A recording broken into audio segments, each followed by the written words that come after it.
Hello everyone, इस नई lecture series में आपका बहुत बहुत स्वागत है। आगे बढ़ने से पहले मैं ये बताना चाहूँगी कि इस वीडियो के डिस्क्रिप्शन बॉक्स में टाइम स्टैम्प्स दिए हुए हैं, तो अगर आप चाहें तो किसी पर्टिकुलर टॉपिक के ऊपर डायरेक्टली जा सकते हैं। आज से हम स्टार्ट कर रहे हैं वैल्यूएशन ऑफ गुडविल। सबसे पहले लर्निंग ऑब्जेक्टिव्स। इस पर्टिकुलर लेक्चर सीरीज़ के जो लर्निंग ऑब्जेक्टिव्स है, सबसे पहले हम जानेंगे कि गुडविल का क्या मतलब होता है। इसके बाद हम इसकी नीड जानेंगे कि क्यों हमें गुडविल की वैल्यू निकालने की ज़रूरत होती है। हम कुछ फैक्टर्स देखेंगे जो गुडविल की वैल्यू को अफेक्ट करते हैं, और इसके अलावा हम जो मोस्ट इंपॉर्टेंट आपका टॉपिक है methods of valuation of goodwill, I am sure अब आपका जो मेन फोकस होगा वो मेथड्स पे ही होगा। मेथड्स को अच्छे से समझने के लिए हम प्रैक्टिकल प्रॉब्लम्स इनके साथ साथ करेंगे। इन सारे जो पांचों ऑब्जेक्टिव्स हैं इनको हम पूरा करेंगे, लेकिन एक सीरीज़ ऑफ लेक्चर में करेंगे। स्टार्ट करते हैं। सबसे पहले गुडविल क्या है, व्हाट इज़ गुडविल। देखिए, अगर हम सिंपल टर्म्स के अंदर बात करें तो गुडविल का मतलब होता है गुड नेम या रेपुटेशन, जो एक कोई भी फर्म है वो अर्न करती है अपने सालों के काम से। ठीक है, क्वालिटी प्रोडक्ट या सर्विसेज प्रोवाइड करा के, या अच्छे कस्टमर्स को basically good service good products provide करा के उनको सेटिस्फाई करके आपकी फर्म जो है एक रेपुटेशन अर्न करती है किसी भी मार्केट के अंदर, उसको हम कहते हैं गुडविल।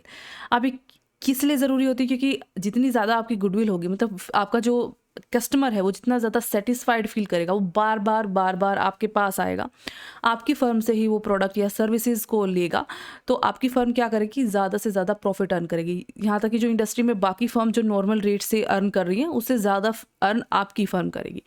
इसको हम कहते हैं गुडविल, कि अपनी ख्याति जो कमाती है कोई भी फ़र्म।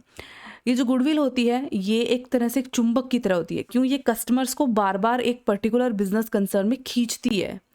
आप किसी शॉप में जाते हैं, वहाँ का प्रोडक्ट ट्राई करते हैं, आपको पता चलता है कि मतलब वहाँ पे जो जितने भी प्रोडक्ट्स आपको दिखे ना बेस्ट क्वालिटी के, वहाँ का जो जितना भी स्टाफ है उनकी जो सर्विस है एकदम बेस्ट क्वालिटी की है, तो क्या होगा? जो आप वहाँ जाएंगे आपको ऐसा अच्छा एक्सपीरियंस मिलेगा, आप वहाँ से सेटिस्फाई होंगे।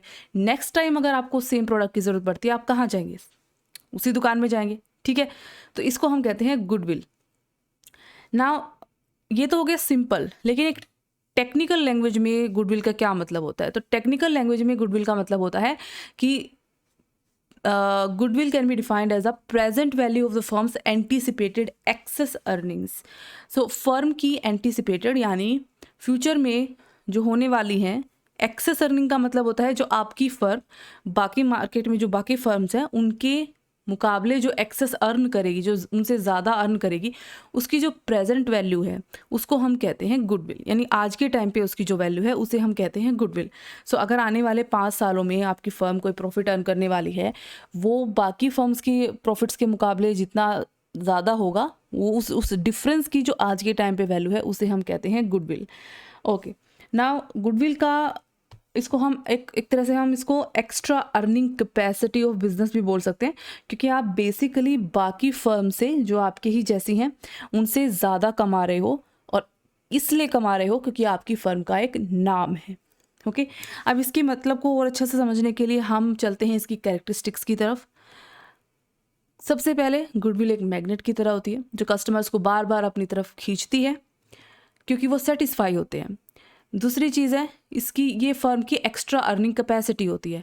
नॉर्मल प्रॉफिट कोई भी फर्म कमा लेगी, कोई भी फर्म जो अच्छा काम कर रही है मार्केट के अंदर नॉर्मल प्रॉफिट कोई भी कमा लेगा, लेकिन उस नॉर्मल प्रॉफिट से ऊपर कमाना, उस नॉर्मल प्रॉफिट से एक्स्ट्रा कमाना, वो तब होता है जब आपकी फर्म की जो है काफ़ी ज़्यादा नाम होता है। तो ज़्यादातर लोग आपके पास आते हैं। अगर आप किसी मार्केट में चले जाओ जहाँ पे मान लीजिए बुक्स की, कॉपीज़ की वगैरह जो ये आपकी दुकानें होती हैं, तो आप देखोगे वहाँ पे जितनी भी दुकानें चल रही हैं सारे प्रॉफिट कमा रही होती हैं। ठीक है, सबके पास कस्टमर आ रहे होते हैं, लेकिन उनमें से कोई एक या दो कोई ऐसी दुकानें होंगी जिनकी जो अर्निंग है वो बाकी की दुकानों की अर्निंग के मुकाबले कहीं ज़्यादा है। वो इसलिए है क्योंकि उन्होंने अपने काम से एक नाम कमा रखा है, और उस नाम की वजह से कस्टमर उनके पास बार बार आता है। नाउ गुडविल जो होती है वो एक इंटेंजिबल एसेट होती है। इंटेंजिबल एसेट का मतलब होता है ऐसी एसेट जिसको आप छू नहीं सकते हो। ठीक है, जिसको आप देख नहीं सकते हो। तो इस तरीके की एसेट होती है, जैसे पेटेंट हो गया, कॉपीराइट, ट्रेडमार्क वगैरह वगैरह।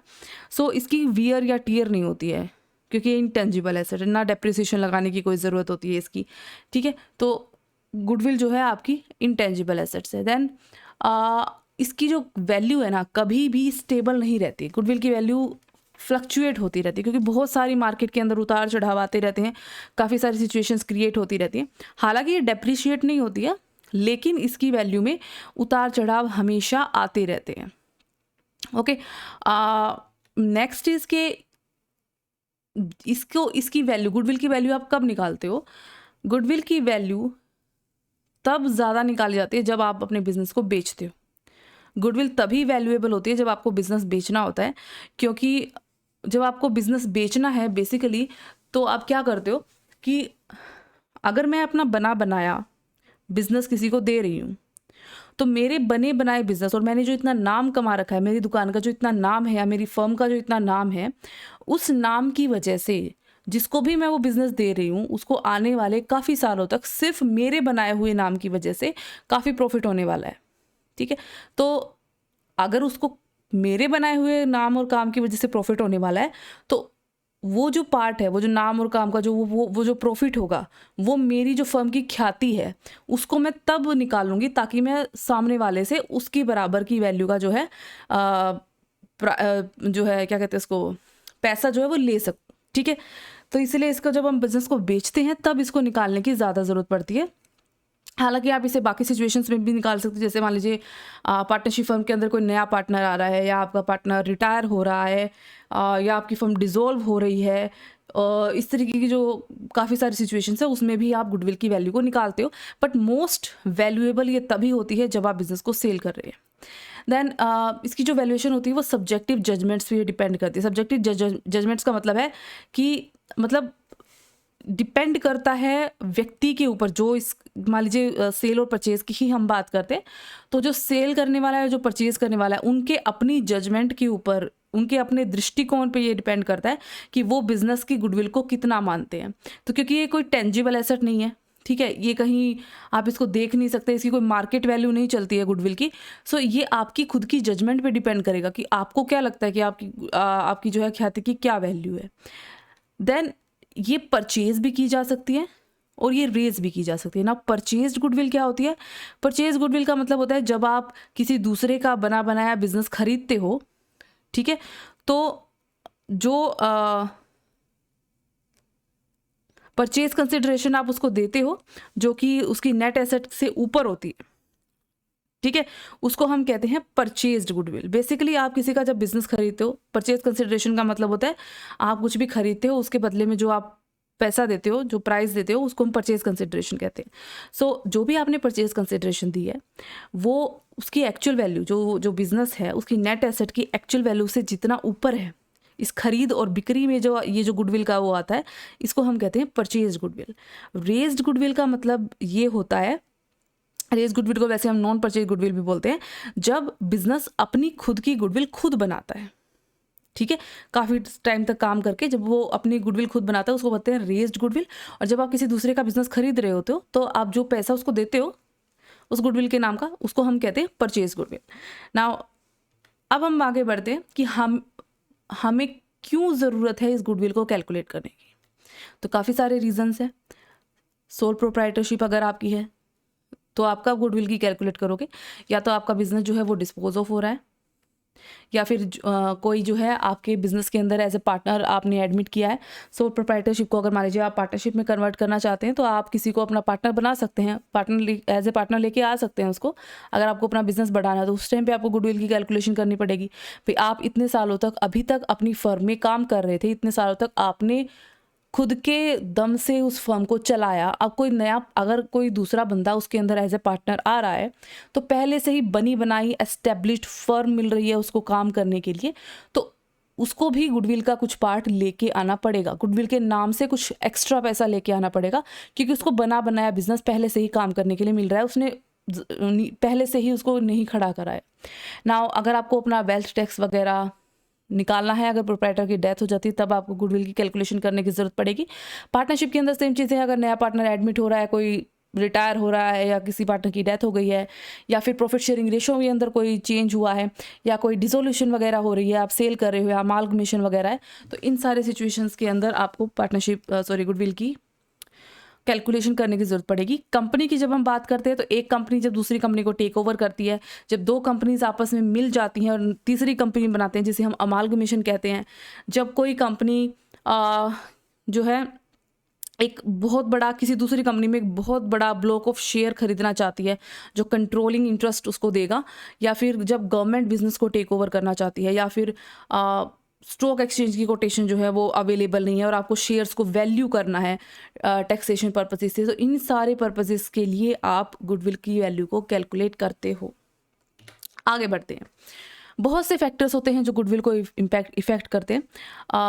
जैसे कि हमने पढ़ा था कि गुडविल कभी भी स्टेबल नहीं रहती है, हमेशा उसकी वैल्यू फ्लक्चुएट होती रहती है। तो मे बी आपके बिजनेस की लोकेशन जो है वो फेवरेबल है, फेवरेबल लोकेशन होगी तो ज़्यादा कस्टमर्स आपके पास आएंगे, आपकी ख्याति ज़्यादा होगी, ज़्यादा लोगों तक आपकी पहुंच होगी। अगर आपकी मैनेजमेंट काफ़ी अच्छी है, काफ़ी एफिशिएंट है, तो वो बहुत अच्छा काम करके देगी। जितनी ज़्यादा एफिशिएंसी से वो काम करेगी उतनी ज़्यादा आपका फर्म का बिजनेस बढ़ेगा, आपका नाम बढ़ेगा। अगर आपका बिजनेस काफ़ी सालों से 20, 25, 30 सालों से चल रहा है तो ऑब्वियसली आपके बहुत पुराने कस्टमर होंगे और आपका नाम एस्टेब्लिश्ड होगा उस मार्केट के अंदर। आपके गुड्स किस तरीके के हैं, आपके पास लाइसेंस है तो आपकी गुडविल ज़्यादा होगी उनके मुकाबले जिनके पास लाइसेंस नहीं है, क्योंकि लाइसेंस वालों जो बिज़नेस है उसके ऊपर लोगों का भरोसा ज़्यादा होगा। इसी तरीके से बहुत से रीजंस होते हैं जो गुडविल को अफेक्ट करते हैं। Risk involve, good industrial relations, government की रेगुलेशंस आपके फेवर में हैं या नहीं है, स्टेबल है पॉलिटिकल कंडीशंस या नहीं है, तो बहुत सारी चीज़ें होती हैं। आगे बढ़ते हैं हम अपने मेन टॉपिक के ऊपर, जो कि है आपका methods of valuation of goodwill. कैसे हम निकालते हैं गुडविल की वैल्यू। नाउ हमारे पास 5 मेथड हैं गुडविल की वैल्यू निकालने के। Average profit method, super profit method, capitalisation method, purchase consideration method and annuity method. हम इन 5 मेथड्स को डिटेल के अंदर पढ़ेंगे और इनको अच्छे से समझने के लिए हम प्रैक्टिकल प्रॉब्लम्स भी लेंगे। उससे पहले let's view the first 2 methods side by side, average profit method and super profit method. इन दोनों को एक साथ रख के देखते हैं कि इन दोनों का क्या मतलब है, क्योंकि कुछ मिलते जुलते से average profit and super profit. Now average profit क्या होता है? एवरेज प्रॉफिट के अंदर गुडविल कैलकुलेट की जाती है पास्ट के आपने जो प्रॉफिट अर्न कर रखे हैं उनका जो एवरेज है उससे हम गुडविल निकालते हैं। तो जैसे मान लीजिए आपने पिछले 5 सालों का प्रॉफिट लिया हुआ है, उसका आप एक एवरेज निकाल लेते हो और फिर आप देखते हो कि ओके इसके बेसिस पे आपकी गुडविल क्या होगी, ठीक है, उसे अपना बेस बनाते हो आप। तो हम एवरेज प्रॉफिट लेते हैं क्योंकि आप एक तरह से आप अनुमान लगा रहे हो फ्यूचर के लिए। तो आप क्या करते हो कि भी हाँ हमारा पहले इतना प्रॉफिट हुआ था तो आगे इतना प्रॉफिट हो सकता है, ठीक है, आगे आने वाले जो भी साल है तब तक। तो फर्म का आप एक तरह से फ्यूचर के प्रॉफिट्स का एक अनुमान लगाते हो। और हम एवरेज इसलिए करते हैं कि किसी साल हो सकता है कोई घटना हो तो प्रॉफिट आपका काफ़ी ज़्यादा हुआ हो, किसी साल कम हुआ हो। ऑन एन एवरेज इतना प्रॉफिट हमारा अगर पिछले 5 या 10 साल में हो रहा है तो हमें एक तरह से एक अंदाज़ा मिल जाता है कि आगे आने वाले जो भी साल आपने है 5 साल या 3 साल जो भी हम देखेंगे आगे, नंबर ऑफ ईयर परचेज्ड बोलते हैं उसे, उसमें आपको कितना प्रॉफिट होगा। नाउ सेकंड चीज़ है कि एवरेज प्रॉफिट को निकालने का तरीका होता है total profit of last n years, जितने भी नंबर ऑफ ईयर्स आप ले रहे हैं डिवाइडेड बाय में number of years. And goodwill निकालने का तरीका होता है जब हम इन एवरेज प्रॉफिट्स को नंबर ऑफ ईयर परचेज से मल्टीप्लाई कर देते हैं। नंबर ऑफ ईयर परचेज का कॉन्सेप्ट भी हम आगे देखेंगे कि क्या होता है। आगे बढ़ते हैं सुपर प्रॉफिट की तरफ। तो सबसे पहले सुपर प्रॉफिट जो होता है उसमें गुडविल कैलकुलेट की जाती है सुपर प्रॉफिट्स को एक सर्टेन नंबर ऑफ ईयर्स से मल्टीप्लाई करके। ये नंबर ऑफ ईयर्स वही हैं नंबर ऑफ ईयर्स परचेज्ड, जिसे हम आगे पढ़ेंगे। नाउ सुपर प्रॉफिट क्या होता है? सुपर प्रॉफिट का मतलब होता है जो आपका एक्चुअल या एवरेज प्रॉफिट है जो हमने अभी निकाला पिछले कुछ सालों के प्रॉफिट्स का जो एवरेज निकाल के, नॉर्मल प्रॉफिट जो नॉर्मली बाकी फर्म्स मार्केट में कमा रही हैं उससे जितना ज़्यादा है उसे कहते हैं super profit. Okay, now normal profit सब कमा लेते हैं, उसमें कुछ खास नहीं है, ठीक है। आपकी गुडविल कब है, आपकी ख्याति कब है? जब आप उससे ज़्यादा प्रॉफिट कमाओगे। तो जितना आपका जो एक्चुअल प्रॉफिट है वो उस नॉर्मल प्रॉफिट से जितना ज़्यादा है उसको हम कहते हैं सुपर प्रॉफिट। और ये सुपर प्रॉफिट आपने क्यों कमाया है? क्योंकि आपकी गुडविल है मार्केट के अंदर। नाउ नॉर्मल प्रॉफिट निकालने का जो तरीका होता है वो होता है capital invested multiplied by normal rate of return divided by 100। Now capital invested और इसका मतलब ये होता है नॉर्मल रेट ऑफ रिटर्न है बेसिकली मार्केट में जो नॉर्मल जो किसी भी जो भी आप कहीं भी आपने कैपिटल एम्प्लॉय कर रखी है तो नॉर्मली जो आपको रेट मिलेगी उसकी जिस रेट से आपको रिटर्न मिलेगा उसे हम बोलेंगे नॉर्मल रेट ऑफ रिटर्न। आपने जो अपने बिजनेस में कैपिटल लगा रखी है कैपिटल इन्वेस्टेड उसका कितना वो नॉर्मल रेट ऑफ रिटर्न के अकॉर्डिंग आपको मिल रहा है। ठीक है, तो लेट्स से कि मार्केट में कहीं भी पैसा अगर कोई लगाता है तो नॉर्मल रेट ऑफ रिटर्न है 10%। 10% की दर से उनको नॉर्मली सबको रिटर्न मिल रहा है। लेकिन आपने अगर 1 लाख रुपए लगा रखे हैं तो आपके लिए नॉर्मल प्रॉफिट कितना है, ये नॉर्मल प्रॉफिट की रेट है एक तरह से। आपके लिए नॉर्मल प्रॉफिट हो जाएगा इतना। किसी दूसरी फर्म ने मान लीजिए 50,000 लगा रखे हैं तो उसके लिए नॉर्मल प्रॉफिट हो जाएगा इतना। ठीक है, तो ये रेट डिसाइड करती है कि एक्चुअली में नॉर्मल प्रॉफिट कितना है जिसे आप अपनी कैपिटल के हिसाब से एडजस्ट करके निकालते हो।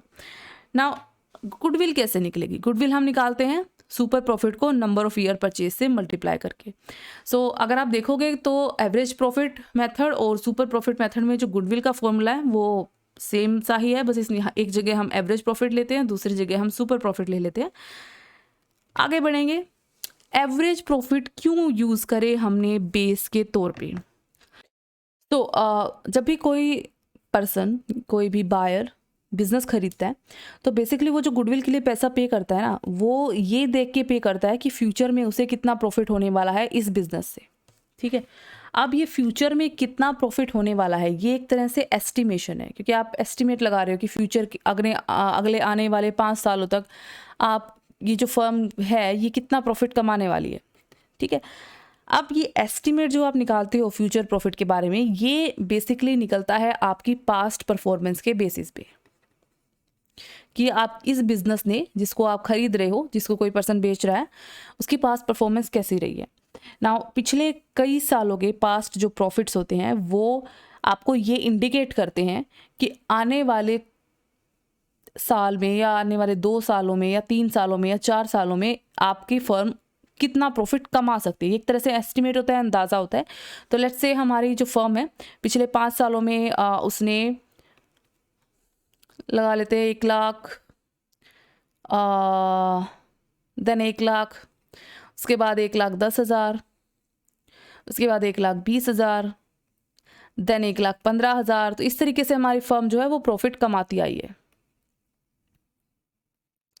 ठीक है, तो इससे हम ये अंदाज़ा लगा सकते हैं कि आगे आने वाले सालों में हमारी फर्म जो है 6ठे साल में, 7वें साल में या 8वें साल में लगभग कितना प्रॉफिट जो है वो कमा सकती है। और इसको निकालने के लिए हम क्या करते हैं, एवरेज प्रॉफिट लेते हैं, पिछले जो साल उनका एवरेज लेकर निकालते हैं, क्योंकि एवरेज प्रॉफिट आपको ज़्यादा अच्छा अंदाज़ा दे सकता है कि 6ठे साल या 7वें साल या 8वें साल कितना प्रॉफिट होगा।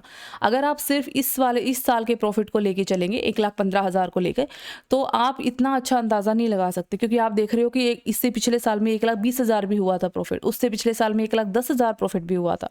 तो आप इसके बेसिस पे तो इतना सही सटीक अंदाज़ा नहीं लगा सकते। लेकिन अगर हम पिछले 5 साल का प्रॉफिट ले लें और उनका एक एवरेज निकाल देते हैं, ठीक है, तो एवरेज से क्या होगा, हमें ये पता चल जाएगा कि ऑन एन एवरेज इससे थोड़ा ज़्यादा या इससे थोड़ा कम, बट ऑन एन एवरेज इतना प्रॉफिट हमें आगे होने वाला है। ठीक है, आगे आने वाले सालों तक।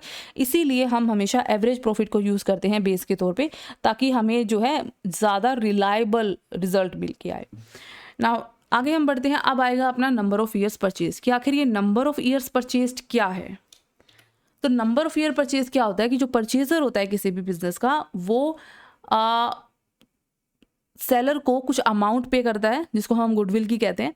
अब वो अमाउंट होती किसके लिए है, वो इसलिए होती है कि बिजनेस खरीदने के बाद सेलर के एफर्ट से, जो उसने इतने सालों तक इतना बड़ा बिजनेस खड़ा किया है, उसके एफर्ट की वजह से आने वाले कुछ सालों तक जो बायर है उसको प्रॉफिट होने वाला है।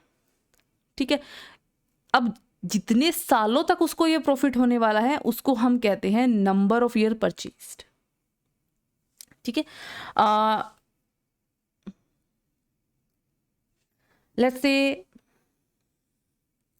आपने कोई बिजनेस खरीदा है, ठीक है, और वो बिजनेस पिछले 50 सालों से चल रहा था। अब आपने आज वो बिजनेस खरीद लिया, ठीक है, लेकिन अगले आने वाले लगा लेते हैं कि 5 सालों तक ये जो 50 साल का बिजनेस ऑलरेडी एस्टेब्लिश्ड है, और जो भी इसका मालिक था, जो सेलर है, उसके एफर्ट से उसने जो गुडविल ख्याति बना रखी है, उसकी वजह से आगे आने वाले 5 सालों तक आपको जो है प्रॉफिट जो कमाओगे आप, वो एक्चुअल में इस सेलर की मेहनत का इस सेलर की मेहनत का रिजल्ट है, ठीक है, ना कि आपकी। आप अपनी मेहनत का प्रॉफिट कमाना स्टार्ट करोगे 6ठे साल से, जब लोगों को पता चलेगा कि आप अब इसके ओनर हो, या आप जैसी आप परफॉर्मेंस करोगे, जैसा आप परफॉर्म करोगे, उसके बेसिस के ऊपर जो है आपके प्रॉफिट यहाँ से स्टार्ट होंगे। लेकिन यहाँ तक आप जो प्रॉफिट कमा रहे हो, वो प्रॉफिट आप कमा रहे हो किसी और पर्सन के एफर्ट से। तो यहाँ तक का जो प्रॉफिट है, जो एवरेज प्रॉफिट है या जो सुपर प्रॉफिट है, जिसका आपने अंदाज़ा लगाया है इन 5 सालों का, इस प्रॉफिट के ऊपर जो राइट है वो है सेलर का, और इसे ही हम कहते हैं गुडविल। ये जो आप उसके मेहनत के बदले जो आप प्रॉफिट कमाने वाले हो, वो उसको देते हो सेलर को, इसको हम कहते हैं गुडविल। तो ये होते हैं हमारे नंबर ऑफ ईयर परचेज, जहाँ पे हम ये कुछ ईयर्स जो है वो डिसाइड करते हैं कि इतने सालों तक सेलर की एफर्ट से आप प्रॉफिट कमाने वाले हो। ना इसके अलावा कुछ और हमारे कॉन्सेप्ट है जो हम एक बार क्लियर कर लेते हैं आगे बढ़ने से पहले। सबसे पहले है ट्रेंड ऑफ पास्ट प्रॉफिट्स। तो जो ट्रेंड होता है या तो वो इंक्रीजिंग ट्रेंड हो सकता है या डिक्रीजिंग ट्रेंड हो सकता है। तो अगर मान लीजिए आप पिछले 5 साल का प्रॉफिट ले रहे हैं, तो मे बी कंटिन्यूसली राइज हो रहा है प्रॉफिट पिछले 5 सालों में।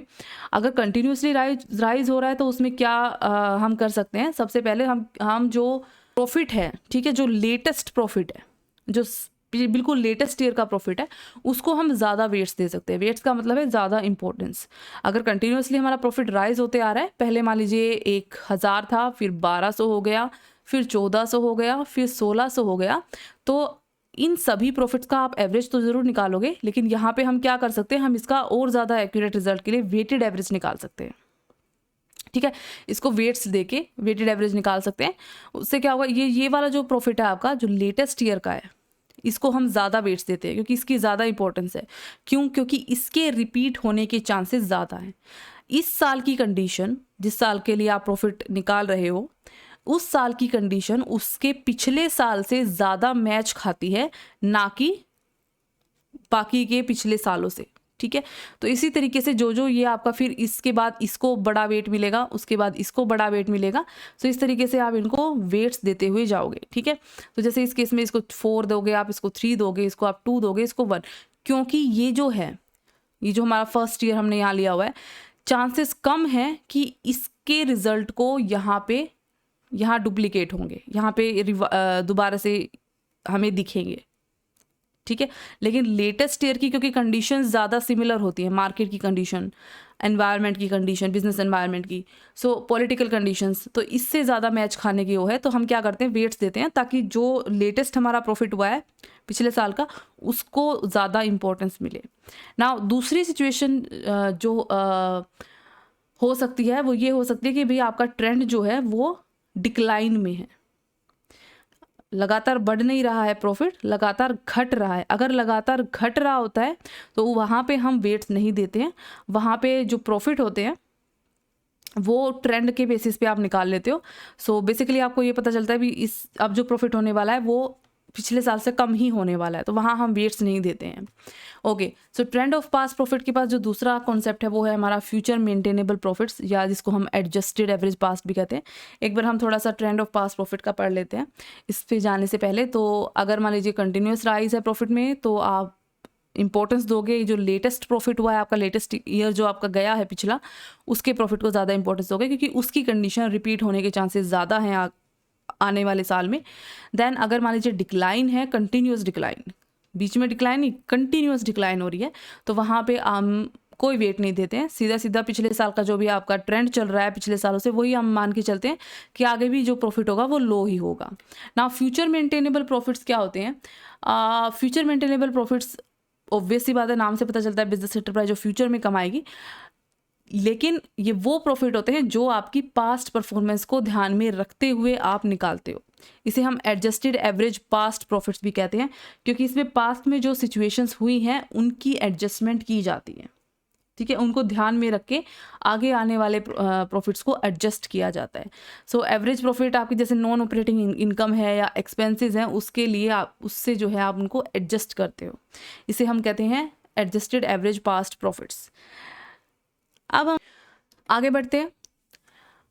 यहाँ से हम अपना जो एवरेज प्रॉफिट का मेथड है वो स्टार्ट कर रहे हैं कि अगर आपको एवरेज प्रॉफिट मेथड से गुडविल निकालनी है तो हम कैसे कैलकुलेट करेंगे उसे। यहाँ हम पढ़ेंगे कुछ प्रिकॉशंस जो आपको एक्चुअल एवरेज प्रॉफिट निकालते समय ध्यान में रखनी है। इसके बाद सबसे पहले है एबनॉर्मल गेन। अगर कोई भी एबनॉर्मल गेन हुआ है आपके पिछले किसी भी साल में, तो आपको इसे उस साल के प्रॉफिट में से माइनस करना पड़ेगा। एबनॉर्मल लॉस, अगर आपको कोई एबनॉर्मल लॉस हुआ था किसी साल, तो आपको उसे उस साल के प्रॉफिट में ऐड करना पड़ेगा। अब हमने ऐसा क्यों किया है? हमने ऐसा इसलिए किया है, देखिए मैंने आपको बताया कि आप पास्ट के जो प्रॉफिट्स है उसके बेसिस पे फ्यूचर का अंदाज़ा लगाते हो, ठीक है। तो फर्स्ट ईयर में जो प्रॉफिट हुआ, सेकेंड ईयर में जो हुआ, थर्ड, फोर्थ, फिफ्थ, इससे आप अंदाज़ा लगाते हो कि सिक्स्थ ईयर में, सेवन्थ ईयर में कितना प्रॉफिट आपको होने वाला है ऑन एन एवरेज। नाउ जो एबनॉर्मल गेन या एबनॉर्मल लॉस होते हैं, ये ऐसे गेन या लॉस होते हैं जो किसी ऐसी इवेंट की वजह से होते हैं जो once in a lifetime लगा लो या कभी कभी, ठीक है, जिसके चांसेस बहुत कम है, लेकिन उसकी वजह से आपको कोई गेन हो गया या लॉस हो गया, इस तरह की सिचुएशन होती है। ये रिपीट नहीं होते, रेपिटेटिव नहीं होते, रेगुलर नहीं होते हैं। तो अगर मान लीजिए किसी साल के प्रॉफिट में इनकी वजह से कोई फ्लक्चुएशन है भी, तो वो अपने आप को फ्यूचर में रिपीट नहीं करेगी। ज़्यादा चांसेस इसके हैं कि फ्यूचर में वो रिपीट नहीं करेगी।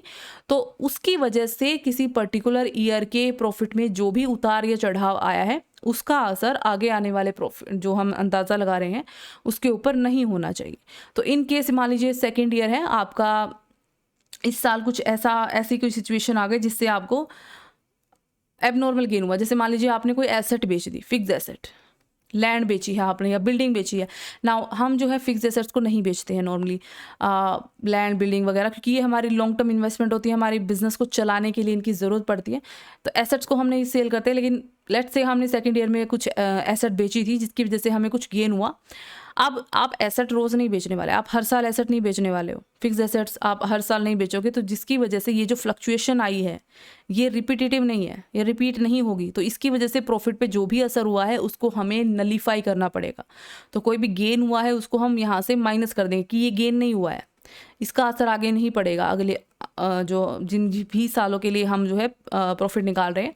सेम एग्जैक्ट होता है आपका एबनॉर्मल लॉस में। मान लीजिए किसी साल में आपकी फैक्ट्री है, उसमें आग लग गई थी और उस वजह से आपको लॉस हो गया। अब हर साल आपके फैक्ट्री में आग नहीं लगने वाली।